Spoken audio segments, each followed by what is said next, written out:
Não podia ele, que abriu os olhos ao cego, fazer também com que este não morresse? Diga assim: o que Deus não fez, é porque Ele vai fazer melhor. Você crê? O que Deus não fez ainda é porque Ele vai fazer melhor. Você pode glorificar a Deus por essa palavra? Que Ele não fez é porque Ele vai fazer melhor. A morte de Lázaro, irmãos, que é o texto aqui que nós lemos, fala desse momento de enfermidade,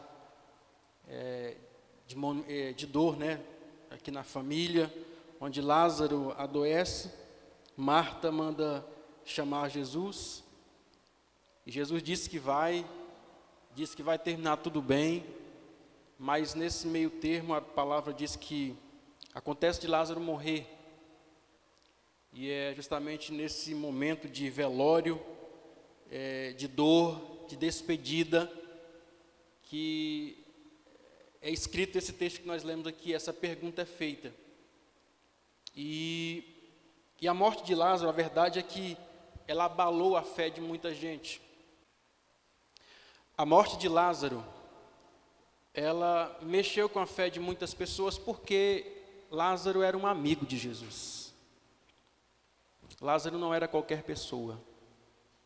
Interessante que essa amizade de Lázaro com Jesus era algo tão forte, que quando Marta manda chamar Jesus, ela faz questão de lembrar Jesus que ele era alguém amado pelo Senhor. No recado dizia: diz para Jesus que aquele a quem ele ama está enfermo, terrivelmente enfermo. Marta faz questão de ressaltar que Lázaro era amado, era querido por Jesus. Compreensão minha, não estou aqui dizendo que é uma verdade absoluta, mas compreensão minha, eu entendo que Lázaro era mais amigo de Jesus do que os próprios discípulos dele. Porque você não vê em nenhum momento dos evangelhos expressando uma amizade tão forte de Jesus como Lázaro. Apesar de que Lázaro não fala nada, não aparece, nem mesmo pelo fato da sua ressurreição você não vai ver nada, nenhuma expressão de Lázaro. No entanto, Lázaro era uma pessoa que era amiga de Jesus. E talvez essa palavra sirva para mim e para você, porque não trata-se de sermos crentes, mas de sermos íntimos, amigos do Senhor. Muita gente vai se conformando com o tempo de crente. Ah, pastor, eu tenho muito tempo que sou crente. Cuidado, porque às vezes você é crente, mas você não é íntimo, você não é amigo de Jesus. E a Bíblia diz que Jesus era amigo de Lázaro, ele tinha essa proximidade, e Lázaro também com certeza tinha essa amizade muito forte com Jesus. E pelo fato de Jesus ser muito amigo de Lázaro, e ele ter deixado Lázaro morrer, entre aspas, ter deixado com que a enfermidade ceifasse Lázaro, isso mexeu com a fé de muita gente. Porque é quando você começa a pensar assim: ah, mas não é crente? Mas não vai para a igreja direto? Mas não é dizimista, não ora, não oferta, não faz campanha de jejum, de oração? O que adiantou? E as pessoas, interessante que esse comentário, Madé, por favor, coloca, acho que 2 versículos anteriores, o 37, coloca no 35, eu acho que é o 35, coloca o 34. Disseram o seguinte, Jesus perguntando: onde o puseste? E disseram: vem, Senhor, vem e vê. Aí no versículo seguinte, 35, vai dizer o quê? Que Jesus chorou. O próximo versículo, olha o que disseram aqui, ó. Disseram, pois, os judeus: vede como o amava. Você percebe que tem 2 grupos de pessoas aqui nesse texto. Um olhando para Jesus, falando assim: olha, cara, como Jesus amava Lázaro. Mesmo em meio a Jesus ter permitido a morte de Lázaro, a atitude de Jesus aqui expressa esse amor. E alguns ali diziam: como Jesus amava Lázaro. E outros, no versículo seguinte vai dizer: uai, mas se ele amava, por que ele foi morrer? Então aqui, meus irmãos, é onde entra a nossa fé, e a nossa fidelidade, e a nossa confiança no Senhor. Porque tem momentos que você não vai entender, mas você precisa confiar. Talvez ninguém entendesse por que Jesus, sendo amigo de Lázaro, permitiu com que ele morresse. E esse grupo, então, abriu a boca e começou aquela conversinha paralela, sabe? Mas não é esse o amigo de Lázaro? Não é esse que abriu os olhos aos cegos? Não é esse que fez tantos milagres? Não é esse que fez por A, fez por B, mas não fez por aquele que era amigo dele? Sabe, queridos, é sobre essa pergunta que eu quero falar um pouco com você nessa noite, porque essa é uma pergunta que jamais deve ser feita, porque a sua resposta, ela envolve uma série de coisas que nós não conhecemos. Para nós compreendermos essa pergunta, nós teríamos que conhecer primeiro a mente do Senhor. Teríamos que conhecer a mente do Senhor. A palavra de Deus diz, Isaías 55, verso 8, porque os meus pensamentos não são os vossos pensamentos, nem os meus caminhos são os seus caminhos. Assim como os céus são mais altos do que a terra, assim os meus pensamentos são mais altos do que os vossos pensamentos, e os meus caminhos mais altos do que os vossos caminhos. Nós não conseguimos compreender a mente do Senhor. Paulo vai dizer aos romanos, ó profundidade da sabedoria e do conhecimento de Deus. Quão inescrutáveis são os seus caminhos. Ele vai dizer, mas quem compreendeu a mente do Senhor? Nós, para entendermos e às vezes questionarmos a Deus por certas coisas que acontecem na nossa vida, nós precisaríamos conhecer o que se passa na mente dele, e isso nós não sabemos. O porquê Deus permitiu acontecer, o porquê Deus não livrou. Essa pergunta tem o mesmo cunho da pergunta de Gideão. A pergunta de Gideão foi, se o Senhor é conosco, por que que toda essa desgraça sobreveio sobre a nossa nação? O Senhor é conosco mesmo, então por que que tudo isso nos sobreveio? A pergunta de Gideão tem essa mesma conotação de desconfiar, de não confiar naquilo que Deus está fazendo. Sabe, seria o mesmo que José, por exemplo, dizer assim, mas por que que eu fui vendido? Por que que meus irmãos me desprezaram?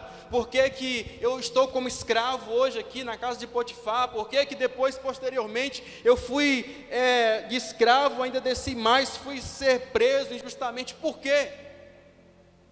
Queridos, e acredite, o porquê de muitas coisas, nós só vamos entender isso depois.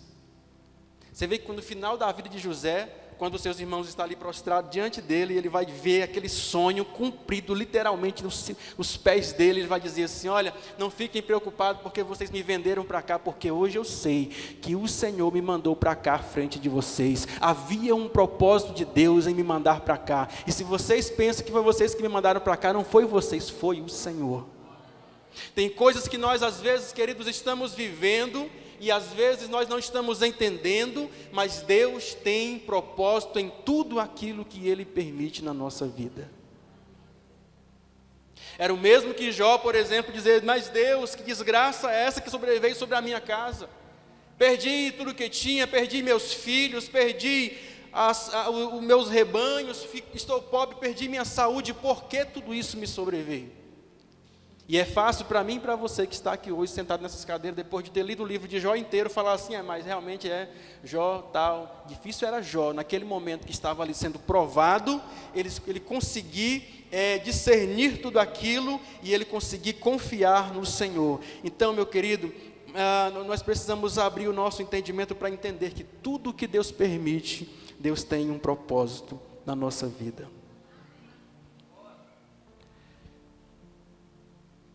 O momento da prova que a gente passa, isso falando até mesmo de uma forma que exemplifica o que eu estou falando para você, o momento da prova é o único momento que o aluno não pode receber informação.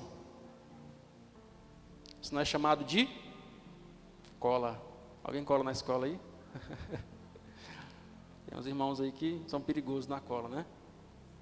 Coloca na perna, no bolso, no celular, escondido, enganando a si mesmo, né? Mas o momento da prova é o único momento que o aluno não recebe informação, e é por isso, exatamente por isso, que esses momentos são duros na nossa vida, quando você está sendo provado e Deus não permite que você entenda nada, para ver onde é que vai o nível da sua confiança. Quando nós estamos sendo provados, Deus não fala nada. Você vê que Jesus está ali na cruz, crucificado, ele diz: Deus meu, por que me desamparaste? Por quê? Porque ele não estava entendendo nada. Ele sentiu o distanciamento de Deus naquele momento, por causa do meu e do seu pecado. E você vê que a resposta de Deus para Jesus foi o silêncio. Diga assim: o silêncio de Deus também é resposta. Nós, às vezes, diante de algumas situações, ao questionarmos, nós iremos dar de cara com o silêncio de Deus. Então, nós precisamos compreender que Deus, meu irmão, não é masoquista. Deus não tem prazer no sofrimento da gente. Deus não tem prazer no sofrimento dos seus filhos, sabe? Ao invés de nós nos perguntarmos essa pergunta, como ela está errada aqui, e que às vezes nós também fazemos, ao invés de nós nos perguntarmos por que Deus fez, por que Deus permitiu, por que Deus não evitou que isso acontecesse, na verdade essa pergunta está invertida. Nós precisaríamos nos perguntar: qual o propósito de Deus em permitir eu passar por isso? Quando você estiver diante de uma provação, não pergunte o porquê, pergunte o propósito. Deus, o porquê que o Senhor está me permitindo passar por isso? É nesses momentos que muita gente perde a fé, irmãos. É nesse momento que muita gente deixa de crer, é nesse momento que muita gente se desvia, é nesse momento que muitas pessoas ficam revoltadas com Deus, porque começa a se questionar o porquê, e às vezes tem coisa que Deus não vai te dizer o porquê, é prova, e na hora da prova Deus não vai te dar informação nenhuma. É a hora que você precisa mostrar que confia. É a hora que você precisa mostrar que crê no Senhor. É na hora da prova. Sabe, os questionamentos na nossa vida, eles são válidos. Nós precisamos, às vezes, sim, nos questionar com algumas coisas, porque, na verdade, são os questionamentos que vai trazer algumas respostas muito significativas para a nossa vida. Mas existe alguns questionamentos que nascem realmente no inferno, para atormentar e tirar a nossa fé. Existem alguns questionamentos que vêm simplesmente com esse propósito de roubar a nossa fé. Se você prestar bastante atenção, você vai ver que foi por uma única pergunta que Satanás conseguiu roubar a confiança e a fé de Eva. Ele começa a conversar com Eva, e a verdade é que aqui está o principal erro de Eva: nós nunca devemos dialogar com a serpente. Eva começa ali uma conversa, um diálogo com o diabo, e ele então vai dizer uma coisa para ela: mas Deus disse que não pode comer. E ela fala: porque Deus disse que não pode comer, só tem uma árvore que nós não podemos comer, que é aquela. Ele falou assim: mas é isso mesmo que Deus disse? Olha, a simples pergunta que Satanás faz a Eva, ele conseguiu confundir a tal ponto que ela veio a cair e desobedeceu o Senhor. Cuidado com os questionamentos que as pessoas colocam no seu coração. É por isso que o momento mais puro da fé de uma pessoa é quando ela se converte e ela só quer Deus. Ela não está preocupada do porquê das coisas. Ela não está preocupada do porquê disso, porquê daquilo. Cheguei aí, tá, e por que foi assim hoje? Por que hoje... Não está preocupado com isso, ela está preocupada somente uma coisa: eu quero te servir, Deus. Só isso. Quando você começa aquele estilo de vida de querer questionar tudo, querer entender tudo, querer, sabe, esmiuçar tudo, é esse momento que você cai. Porque tem coisa que você não vai entender, tem coisa que você vai ter que simplesmente aceitar pela fé e confiar que Deus está no controle de todas as coisas. Então Eva, ela cai simplesmente pelo fato de ela ter se questionado algo que não deveria ter se questionado. Então o objetivo dessa pergunta que eles fazem é justamente matar a fé daqueles que estavam ali assistindo aquele funeral de Lázaro. Ali havia muitas pessoas reunidas, e a Bíblia diz que no momento que eles começam, porque você sabe, irmão, que quando uma pessoa ela está revoltada com alguma situação, ou chateada com alguma situação, a primeira coisa que ela faz é ir no ouvido de alguém, para querer começar a achar alguém para crer como ela crê, para apoiar aquilo que ela apoia, defender aquilo que ela defende, e ali começar então aquele burburinho ali, sabe? Olha, realmente, será que esse cara não é aquele que disse que amava Lázaro, que era amigo de Lázaro? Não é aquele que curou o cego? E começou aquele cochichação ali na hora do velório, e de repente aquele grupinho estava com essa conversa na boca. Não era ele. Não era ele que curou o cego. Não era ele que fez por A, fez por B. Por que é que ele não fez por Lázaro? O objetivo desse tipo de questionamento, irmãos, é simplesmente matar a nossa fé. Quantos estão aqui, diga amém. O objetivo, quando Satanás começa a usar pessoas com questionamentos sobre a sua fé, sobre o seu Deus, sobre a sua igreja, sobre as pessoas da sua igreja, seus irmãos, simplesmente é um dardo inflamado do maligno para matar a sua fé. Matar a sua fé. E esse momento é o momento que eles estão ali discutindo. Então você vê que aquele primeiro grupo olhavam para Jesus e dizia o seguinte: mas como Jesus amava Lázaro? E o outro dizia: esse aí não tinha nenhum tipo de sentimento por Lázaro, porque se tivesse, não tinha deixado ele morrer. Então o objetivo da pergunta aqui é simplesmente matar a nossa fé. A pergunta, ela tenta anular a soberania de Deus, porque a pergunta diz o seguinte: não podia ele que curou o cego, não podia ele fazer com que esse não morresse? Ou seja, ela quer aqui, o intuito da pergunta aqui é anular que Deus é soberano, anular a soberania de Deus. Irmãos, Deus pode, mas Deus não é obrigado. Deus pode. Eu pergunto aqui para você, o Deus que curou o cego, poderia ou não fazer com que Lázaro não morresse? Sim. Mas Deus é soberano. Se Ele fizer, Ele é Deus, e se Ele não fizer, Ele permanece sendo Deus.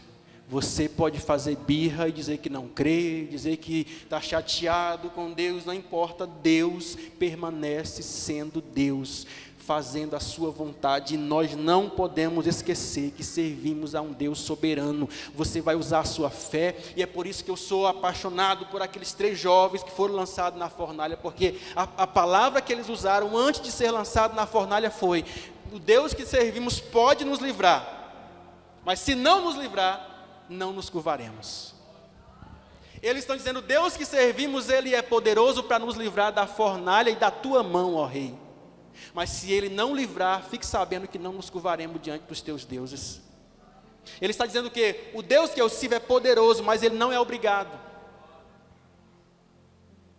O Deus que eu sirvo é poderoso para fazer isso aqui e muito mais, mas Ele não é obrigado a fazer, porque Ele é soberano. Sabe a pergunta, sabe a oração de Paulo? Deus, tira esse espinho, está doendo. Deus, tira esse espinho. E Deus diz: Paulo, minha graça te basta. Deixa o espinho aí, eu quero ele aí mesmo. Porque se eu tirar o espinho, tu vai começar a se gloriar, porque tu é bom demais, tu é inteligente demais, você fala vários idiomas, você é muito sábio. Então se eu tirar esse espinho, tu vai começar a se gloriar e achar que é você, e não é você, é eu na sua vida. A pergunta ou a oração de Paulo era: Deus, tira esse espinho. Mas Deus disse: não, deixa o espinho aí. Sabia que às vezes a gente ora: Deus, tira, Senhor, tira, deixa aí, eu quero aí, porque é esse espinhozinho que está mantendo você na minha presença. Tem gente que, se Deus fazer aquilo que Ele quer, Ele desvia. Infelizmente, a maioria dos cristãos não podem prosperar. Realidade nua e crua. A maioria dos cristãos não podem prosperar. A maioria dos cristãos não podem ter dinheiro, porque se tiver, a primeira coisa que faz é desviar. Porque quando você não tem dinheiro, irmãos, Você não tem a opção de sair, de passear, de viajar, de não sei o quê. E na hora que tu tem dinheiro, tu tem chácara para ir, tu tem um domingo para ir na casa do fulano, tu tem um jet ski para andar, você tem uma moto para correr, tem um carro para... E você então vai começar a se perder com tudo isso. Você não sabe onde é que está Deus mais na sua vida. A posição de Deus na sua vida. Quantas pessoas Deus pode te prosperar aqui? Tem alguém? Você não vai se desviar? Você vai permanecer crente? Deus, aqueles que estão preparados, prospera, Senhor, o teu povo em nome de Jesus. Sabe, a gente precisa, irmãos, ter consciência daquilo que de quem nós somos. Então, Deus, nós temos que ter esse entendimento que Deus, Ele pode fazer, mas Deus não é obrigado a fazer. Outra coisa que essa pergunta traz aí, ela diz que se Deus fizer na vida do outro, ela é obrigada a fazer na minha. Olha qual é o argumento usado na pergunta. O Deus que fez na vida da irmã Verônica tem que fazer na vida da irmã Estefânia. Não foi Ele que curou a Verônica? Por que deixou a irmã morrer? Em outras palavras, foi isso que eles disseram. E cá entre nós, o que Deus tem na vida de Pedro é de Pedro, e o que Deus tem na vida de João é de João. Não foi essa a fala de Jesus? O Pedro, Jesus, está me mandando, tal, mas e aquele lá, está fazendo nadinha. Ele disse, João, Pedro, fica na tua aí, que o que eu tenho com João é com João, e o que eu tenho com Pedro é com Pedro. Quando você começa a ficar com esse negócio, mas aí aquele lá, mas fez na vida dele, mas e o outro ali? Você está esquecendo a sua singularidade. Ou você quer ter outro de você no mundo? Tá bom, só um, né? Já basta. Então, nós não podemos nos esquecer que Deus, Ele tem um propósito na vida do A que pode não ter na sua. E tem na sua e pode não ter na vida do A. Se Ele curou o A, porque Ele queria curar o A, mas se Ele não curou você, porque Ele queria que você partisse para fazer algo maior de repente na sua vida. Sabe? Então, a outra coisa que essa pergunta traz aqui, ela tenta jogar esse estigma de que Jesus era mau, porque Ele não curou Lázaro. Então, se Deus não fez o que eu pedi, então Deus é um Deus mau. Se Deus não fez o que eu pedi, então Jesus é mau, porque Ele não fez o que eu pedi. Ela traz também uma ideia de que Jesus foi injusto, porque Lázaro era seu amigo. A primeira coisa que eles tentam aqui é entender isso aqui. E é isso talvez que bagunçaram a cabeça deles, porque eles diziam assim, mas se Jesus era amigo de Lázaro, e não curou Lázaro, então Ele foi injusto com Lázaro. Porque se Ele curava aqueles que não eram amigos, por que não curou o amigo? Porque tudo que Deus faz tem um propósito. Deus não faz as coisas como o homem, sabe? Então eu vou ficar aqui perto do prefeito, vou ficar aqui perto do vereador, porque aí, sabe, na hora que eu precisar, Deus não é assim. Deus não vai agir na minha vida porque Ele é mais próximo de mim ou menos próximo de mim. Ele vai agir na minha vida porque Ele tem um propósito na minha vida. Um propósito. Eu falei que domingo passado, né? O nosso valor está no quê? No nosso propósito. Então, se nós não cumprimos o propósito, nós perdemos então o nosso valor. Então, tudo que Deus faz, Ele faz com um propósito. Não é simplesmente porque eu gostei de fulano, vou fazer com ele, com o outro não vou fazer. Não é assim. Tudo que Deus faz, Ele faz com um propósito. Não é porque Ele gosta mais do A ou do B, não gosta da sua cara, não é isso? Mas, obviamente, tem a questão da fé, mas aquilo que Ele escolhe fazer ou não, tem a ver com o propósito dEle na nossa vida. Então, essa pergunta, ela revela, querido, um mal que nos aflige diariamente, que é justamente esse autoquestionamento quando alguma coisa ruim acontece. Quantos aqui, quando compraram o seu carro, você falou assim, oh Deus, por que eu comprei esse carro? Por que comigo? Você fez sua casa, aí você foi inaugurar a casa, e você ficou assim pensando, oh meu Deus, por que eu comprei essa casa? Por que tu abençoaste com essa casa? Por que eu? Você se pergunta com essas coisas? Mas por que toda vez que alguma coisa ruim acontece, nós começamos, por que comigo, Deus? Mas por que logo eu, Senhor? Mas por que eu, Senhor? Não é assim?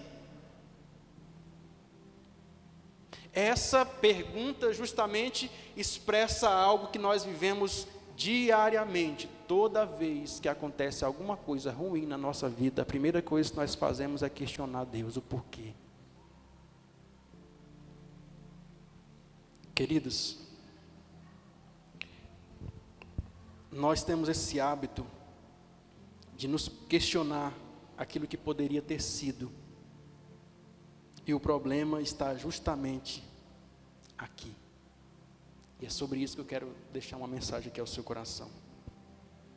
Geralmente, na hora que acontece alguma coisa ruim na nossa vida, nós começamos a nos questionar. Aqueles comentários do tipo: se eu não tivesse ido essa viagem, não teria acontecido isso. Se eu tivesse saído mais cedo um pouquinho, não tinha tido esse acidente. Se eu não tivesse deixado meu filho ir, não tinha tido aquilo. Por quê? Porque aconteceu, e esse argumento, ele é o argumento de pessoas que sempre oram depois. É por isso que nós, cristãos, precisamos consultar o Senhor para tudo aquilo que fazemos. Deus, é bênção para a minha vida isso aqui, esse negócio. Deus, é bênção para a minha vida esse relacionamento. Deus, vai ser bênção para a minha vida eu mudar de cidade. Deus, vai ser bênção para a minha vida esse plano, porque Deus, Ele pode mostrar para você e algumas coisas serem evitadas. Agora, quando nós não temos o hábito de questionar a Deus, nós fazemos primeiro para depois orar. E às vezes esse tipo de oração é muito comum acontecer na vida de pessoas, esse questionamento de que nunca tem o hábito de questionar a Deus antes de fazer as coisas. Aí depois está se questionando por que Deus permitiu acontecer isso ou aquilo. Essa semana eu tive uma prova de que esse pensamento é algo maligno na cabeça da gente. Maligno. Eu até conversei isso com a minha esposa. Nós saímos do culto domingo. E aí aqui na porta, o Davi pediu para irmos para a praça. Eles queriam ir lá na praça brincar um pouco, e aí a mãe dele falou assim: não, hoje não, está tarde, já é 10 horas, vamos para casa. E aí eu falei assim: não dá para ir não, só um pouquinho. Ele, não, dá não. Mas sabe como é que é, né? Manda quem pode e obedece quem tem juízo, né? E aí tá bom, fomos para casa. Os meninos brincando lá depois, lá na casa. E aí, quando pensa que não, ela: Radassa quebrou o braço. Eu virei, a menina já estava levantando a Radassa, e a Radassa chorando com esse braço, não conseguia nem mexer esse braço mais. Eu falei: meu Deus, é agora. E aí, no outro dia fizemos um raio-x, tinha dado uma fraturazinha pequena aqui nessa junção aqui, nessa cabeça do osso aqui. O braço dela estava inchado no outro dia. E eu comentei com ela, acho que nós estávamos indo para a balsa, eu comentei com ela sobre esse assunto. Eu falei assim: olha o tanto que às vezes a gente, se não vigiar, o diabo consegue plantar algo assim, rapidinho na vida das pessoas. Se nós tivéssemos ido para a praça, e ela tivesse quebrado o braço lá, qual era a primeira coisa que ela ia dizer? Se nós tivéssemos ido para casa, isso não teria. E mulher gosta de falar isso. Jesus do céu, cura as mulheres desse negócio, porque isso é chato demais. Toda mulher gosta de falar esse negócio com o marido. Eu disse. Tem uns aí que parece que não faz não, mas a maioria faz. Irmãos, quando seu marido errar, não fale isso com ele não, porque isso é chato demais de escutar.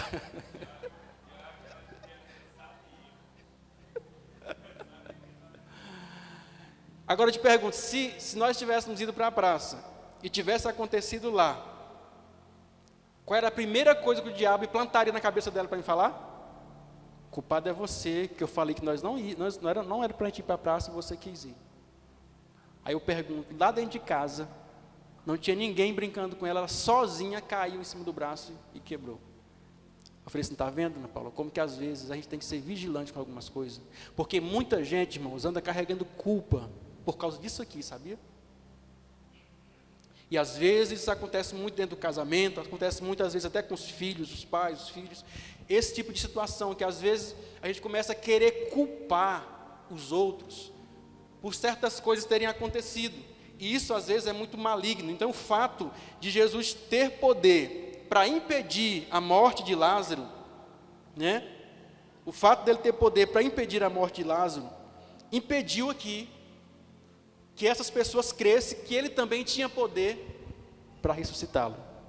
E é isso aqui que eu quero que você guarde no seu coração. Eu vou repetir isso aqui para você. O fato de Jesus ter poder para evitar a morte de Lázaro, fez com que eles fechassem os olhos para não ver que ele também tinha poder para ressuscitá-lo. Ou seja, eles estavam tão focados no que Deus não fez, que esqueceram do que ele podia. Você pegou isso aí? É essa palavra que Deus me deu. Às vezes nós estamos tão focados no que Deus não fez, e nós ficamos querendo entender, Deus, por quê? Ele, moço, olha para frente lá, ó, vai ter bênção depois. Não, mas por que isso aqui, ó? Não, olha para frente, aqui. Nós estamos assim o tempo todo, Deus, eu quero entender, é aqui, é porque eu queria, era assim. E Ele está dizendo, olha para frente, que depois tem milagre, tem ressurreição. Mas não, eu estou aqui querendo entender o porquê aqui. Sabe, queridos, quantas pessoas têm a sua fé anulada por causa desse pensamento? Por que Deus não fez? O que poderia ter sido, não pode te impedir de ver aquilo que ainda pode ser. Essa é a palavra de Deus ao seu coração nessa noite. O que poderia ter sido não pode te cegar, para que você não veja aquilo que ainda pode ser na sua vida. Lázaro morreu, mas ele iria ressuscitar. Esse era o propósito de Jesus com Lázaro naquele dia, naquele momento. Então eles não estavam compreendendo, e por não compreender, não confiaram que Deus tinha um propósito naquela situação inteira. Elas mandaram chamar Jesus com antecedência, e isso ele ficou muito claro, evidente, mas ele não quis ir. Não é porque ele não teve tempo, é porque ele propositalmente queria ficar ali, sabe? E essa é a palavra que eu quero que você guarde nessa noite. Aquilo que não aconteceu,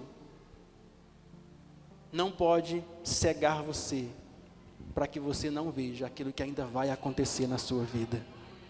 Muita gente está parado na vida por causa daquilo que aconteceu, está esquecendo de andar em direção àquilo que ainda vai acontecer de Deus na vida dele. Quando nós paramos e ficamos ali focados no que aconteceu, nós esquecemos de caminhar em direção àquilo que Deus está querendo fazer na nossa vida. Aí é onde o diabo consegue, o diabo mais quer é ferir você. Ferir de todas as formas que ele conseguir, usando pessoas, usando situações, circunstâncias, porque ele sabe que alguém ferido só consegue ver a sua ferida. Ele para, ele fica ali, não anda. Enquanto deveria estar andando, ele está ali o tempo todo olhando para as suas feridas. E nós, sabe, às vezes estamos feridos com Deus. Deus, o Senhor permitiu, e aí está revoltado com Deus. Ferido, foi Deus que me machucou, me feriu, permitiu isso. Deixa o Espírito Santo te curar, meu irmão, para que você possa ver aquilo que Deus ainda quer fazer e vai fazer na sua vida. Na verdade, o objetivo do diabo com esse pensamento é anular aquilo que ainda Deus vai fazer na sua vida, fazer você não enxergar, não perceber, sabe, aquilo que Deus está querendo fazer na sua vida, ou seja, manter a sua fé, sabe, nesse nível de olhar para baixo, impedir você de ver, fechar o teu entendimento para você não entender o que Ele quer fazer. Aqueles que estão pensando no que poderia ser e não foi, eles não conseguem mais ver aquilo que ainda vai acontecer, aquilo que ainda pode ser. Você pode falar para alguém, diga assim, irmão, tem muita coisa. Diga forte, diga, tem muita coisa que ainda pode ser na sua vida. Amém, irmãos? Tira o foco daquilo que já Poderia ter sido e não foi. Olha para aquilo que ainda pode acontecer. Sabe, tanto Marta como Maria, irmãos, tanto Marta como Maria disseram a mesma coisa para Jesus. Maria correu, ou Marta correu e disse: Jesus, se tu estivesse aqui ontem, meu irmão não teria morrido. Aí depois foi Maria: Jesus, mesma coisinha, se tu estivesse aqui, olha, o Lázaro não tinha morrido, Jesus. Qual foi a palavra dele? Eu sou a ressurreição e a vida. Aquele que crê em mim, ainda que esteja morto, viverá. Crês tu nisso? Eu creio, Senhor. Lá no dia do juízo final, lá eu creio. Ele disse: Marta, aquele que crê em mim, ainda que esteja morto, viverá. Sabe, queridos, veja que elas tinham fé no que poderia ter sido, mas não tem fé no que pode ser. Elas tinham fé: Deus, se tu estivesse aqui ontem, ou anteontem, ou 3 dias atrás, 4 dias atrás, o Lázaro não tinha morrido. Mas elas não conseguiam crer naquilo que poderia ser. E o diabo não está preocupado em anular o seu passado e mexer no seu passado, porque isso não pode ser mudado, mas ele quer anular o teu futuro.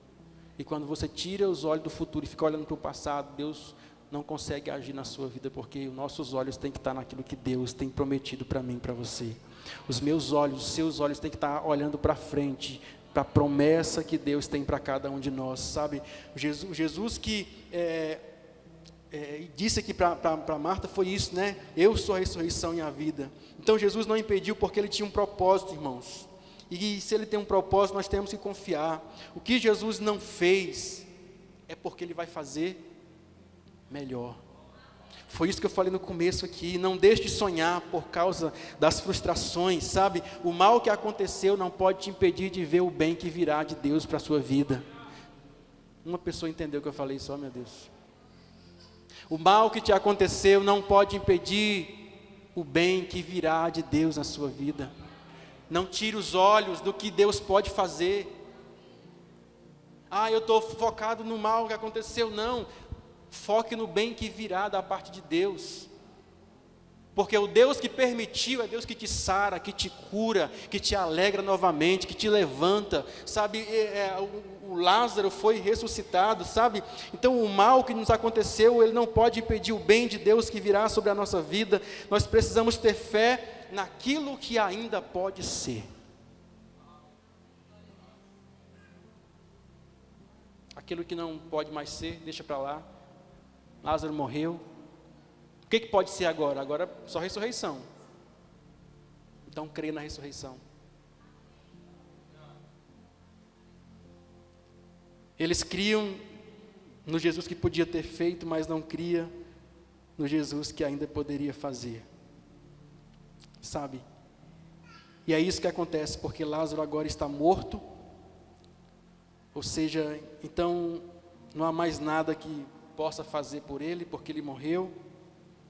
Jesus chegou atrasado. E escute bem o que eu vou lhe dizer. Se Jesus não chegou na hora marcada, é porque a hora marcada não era a hora certa. Ele sabia que Lázaro ia morrer, mas a hora certa de agir para esse propósito era depois da morte. Ele não queria curar, ele queria ressuscitar Lázaro. Então, Jesus disse: teu irmão há de ressuscitar, Marta. Você pode dizer para alguém: teu Lázaro vai ressuscitar em nome de Jesus. Amém? Essa é a palavra. O teu irmão vai ressuscitar, Marta. O teu Lázaro vai ressuscitar. Sabe, aquilo que não foi, esqueça. Tem muita coisa que ainda será na sua vida. Sabe, queridos, por fim, Jesus, se você olhar aqui, ele não responde essa pergunta que foi feita no começo do texto, quando nós lemos aqui no versículo 37. Ele não respondeu a pergunta era: não podia ele que abriu os olhos ao cego fazer também com que esse não morresse? Perceba que ele não responde essa pergunta. Jesus não respondeu, Jesus agiu. Você sabe qual que é o nosso problema? Que quando nós somos questionados por aquelas perguntas idiotas, que deveríamos dar o silêncio como resposta, nós queremos ficar perdendo tempo explicando para as pessoas. Esse é o nosso problema. Ah, mas é porque tal, não é porque, não esqueça, irmão. Jesus não disse nada, falou, deixa vocês falar, pensa o que vocês quiserem de mim, daqui a pouco vocês vão ver o que vai acontecer. E o que acontecer será a resposta para vocês. Eu declaro que o que está para acontecer na sua vida será a resposta de Deus na sua vida. Ou esse talvez seja o nosso problema. Nós queremos estar explicando tudo. E Jesus não dá nenhuma explicação do porquê ele curou o cego e não curou o Lázaro. Ele simplesmente ressuscitou o Lázaro. E a ressurreição de Lázaro foi a resposta que aquele povo precisava. Sabe, sempre vai existir as pessoas que compreenderão você e aquelas que não compreenderão você pela mesma forma de você ser. As duas pessoas, os dois grupos estavam ali. Um dizia, ele ama Jesus, ele ama Lázaro. O outro dizia, não, ele não ama não. Por quê? Porque ele não fez. E aí, para nós encerrarmos, há coisas que Deus faz para nós e há coisa que Deus faz por meio de nós. Tenta entender a profundidade das coisas que Deus está ministrando aqui nesse altar, nessa noite, irmãos. Há coisas que Deus faz para nós, mas existem coisas que Deus faz por meio de nós. Se Jesus tivesse curado Lázaro, ele estava fazendo algo para Lázaro. Mas como ele ressuscitou Lázaro, ele estava fazendo algo para outras pessoas por meio de Lázaro. Porque o texto termina dizendo o seguinte: e muitos dos judeus que foram visitar Marta e Maria creram em Jesus. Qual era o propósito? Converter o coração de muitos que estavam ali naquele dia. Queridos, domingo falamos um pouco sobre isso aqui na mensagem, que falei um pouquinho sobre Esther. Eu falei sobre isso. Existem coisas que Deus quer fazer por meio de nós. E é exatamente isso que Deus está fazendo por meio de Lázaro aqui. E talvez quando Deus faz para nós é muito bom, né? Mas geralmente quando Deus faz por meio de nós, a gente fica perdido. Aí Deus está querendo alcançar o irmão Sidney. Aí de repente, o irmão Sidney está na cadeia preso. O que ele permite às vezes? Alguma coisa acontece. O irmão Sidney é o carcereiro lá de Filipos. E ele quer alcançar o carcereiro, mas Paulo prega para os intelectuais, Paulo prega para aquelas pessoas de alto nível. Então ele permite que Paulo vá preso. Paulo não entende. Estou preso, eu tinha que estar pregando Jesus, mas eu estou preso. Vamos cantar então, vamos cantar. Glória a Deus, aleluia, glória a Deus, aleluia. De repente o terremoto, derrubou o templo, derrubou a prisão. Está lá o carcereiro querendo se converter. O que eu faço para ser salvo? Aí Paulo, então era isso, Deus, era isso. Vem cá. Crê no Senhor Jesus e será salvo tu e a tua casa. E na mesma noite desceram as águas e se batizaram ele e a sua família. Tem coisa que Deus quer fazer por meio de nós que nós não entendemos, e é isso que nós às vezes temos dificuldade de entender. Então quando estivermos vivendo algumas coisas meio turbulentas que não entendermos direito, talvez Deus está usando você para fazer algo por meio de você, para alcançar alguém que não é você. Já foi alcançado. Então está lá o Lázaro sendo instrumento de Deus. A palavra de Deus diz, no capítulo 12, já está lá o povo querendo visitar Marta participar ali de algumas programações, não somente por causa de Jesus, mas por causa de Lázaro que estava ali. Queridos, Deus quer transformar a minha e a sua vida na mensagem dele. Como eu falei aqui há um tempo atrás, contra fatos não há argumentos. Todo mundo podia dizer assim, mas Lázaro ressuscitou, acabou, ponto final. Foi feito. Lázaro morreu 4 dias. O que Deus faz por meio de você, você pode não entender, mas Deus está alcançando pessoas por meio da sua vida.